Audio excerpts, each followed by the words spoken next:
ఈ లోకంలో ఎన్నో సంపాదిస్తాం, మంచి బట్టలు కట్టుకుంటాం, మంచి మంచి ఆభరణాలు కూడా ధరిస్తాం. మరి ఈ జుట్టుకి మంచి నూనె వాడతాం, మంచి సబ్బు కూడా వాడేస్తాం, మంచి బంగారం కూడా పెట్టుకుంటాం, మరి మంచి ఆహారం కూడా తింటాం, మంచి మంచి బట్టలు కూడా ధరిస్తూ ఉంటాం. మరి ఇవన్నీ కూడా ధరించుకున్న మనిషి భూమి మీద ఇక్కడే ఉండిపోతాడని మనం ఆలోచిస్తే ఉండడం. అవునా కాదా? మన కళ్ళ ముందే చూస్తున్నాం, చిన్న చిన్న పిల్లలు యాక్సిడెంట్లు అయిపోయి చచ్చిపోతున్నారు. అవునా కాదా? రోగాలు వచ్చేస్తున్నాయి. ఒక అమ్మాయి డ్యాన్స్ చేస్తూ చచ్చిపోయింది. నిన్న ఏదో ఉద్యోగం చేస్తూ ఆ ఉద్యోగం మీద 24 గంటలు ఉండడం వల్ల గుండెపోటు వచ్చి చనిపోయింది. అయితే మనిషి ఎందుకు పుట్టాడు, ఎందుకు చనిపోతున్నాడు అన్న విషయం ఎవరైనా ఆలోచిస్తున్నారా? లేదు.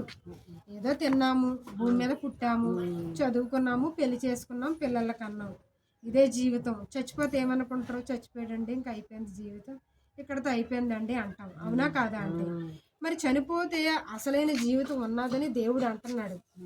మనము ఒక ఉద్యోగం చేస్తాం, ఉద్యోగం చేస్తే ఈ నెలలో ఒక 10,000 వచ్చింది. వచ్చిన తర్వాత ఏం చేస్తాం? 10,000 వచ్చాయి కదా అని ఈరోజు ఖర్చు పెడతామా? ఖర్చు పెట్టాం.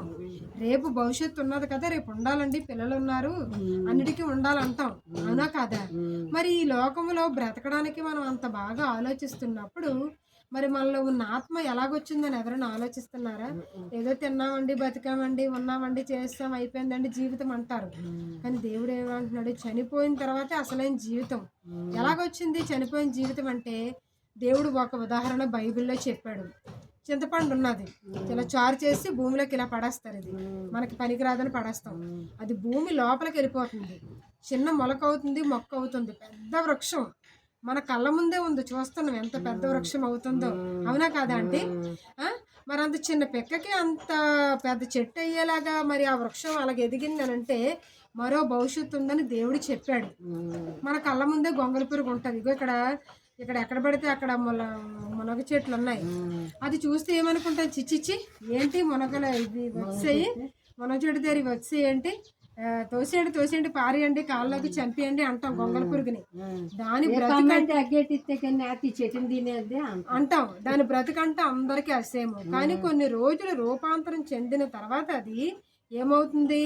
సీతకొక చిలక అవుతుంది. అంటే రకరకాల రంగులు, ఎక్కడికి పట్టుకుంటే అక్కడికి పారిపోద్ది. మనం పట్టుకోవాలని చూస్తాం కానీ అది పారిపోద్ది, దానికి నచ్చిన దగ్గరికి వెళ్ళిపోతుంది. అంటే దేవుడు ఏమంటున్నాడు? ఒక చింతపిక్కలో మరో జీవితం ఉందని చెప్పాడు, ఒక గొంగళి పురుగుని చూపించి మరో జీవితం ఉన్నదని చెప్పాడు. చాలా మంది అనుకుంటారు బాగా డబ్బు సంపాదిద్దాం, మంచి ఇల్లు కట్టుకుందాం, కారు కొనుక్కుందాం, బాగా చదువుకుందాం, ఇదే బ్రతుకు, ఇదే జీవితం అని సుఖంగా జీవించాలి అనుకుంటారా? లేదు. ఇప్పుడు మీరు ఇల్లు ఉంది, మీకు ఎలా అనిపిస్తుంది? ఎంతకాలం ఇందులో ఉండాలి, పడిపోతుంది, ఇది ఇందులో ఉండలేము, చేయలేమని మనసులో అనుకుంటామా లేదా? ఒక మేడిల్లు ఉంటే బాగుంది, ఎండబెట్టుకోవడానికి కూడా ఇబ్బందిగా ఉన్నది, వర్షం వచ్చేస్తే కారిపోతుంది, ఉంటుందో ఉండదో తెలియదు, ఎండాకాలం ఉండలేకపోతే మనం బాధపడతాం. చూసారా? మరి ఈ లోకంలో ఉన్నదానికి పర్వాలేదు, ఈ లోకంలో ఉన్నదానికే మనం ఇంత ఆలోచన చేస్తే మరి మనలో ఉన్న ఆత్మ దేవుడు పెట్టిన దీపం అది. అంటే దేవుడు పరలోకంలో ఉన్న తండ్రిలో ఉన్న ఆత్మ మనకు పంచిచ్చాడు. నువ్వు భూమి మీదకి వెళ్ళు, నీకు నచ్చినవన్నీ తిను, నీకు నచ్చినవన్నీ పెట్టుకో, కానీ నీకు 60 70 ఆయుష్ ఇచ్చాను నేను. పరిశుద్ధంగా బతుకు, నీతిగా బతుకు, మంచి పనులు చెయ్యు, ఆకలంటే అన్నం పెట్టు, బట్టలు లేకపోతే బట్టలు ఇవ్వు, నీరు లేకపోతే నీరు ఇవ్వు, అబద్ధం ఆడక, దొంగతనం చేయకు, మోసం చేయకు, తప్పుడు పనులు చేయకు.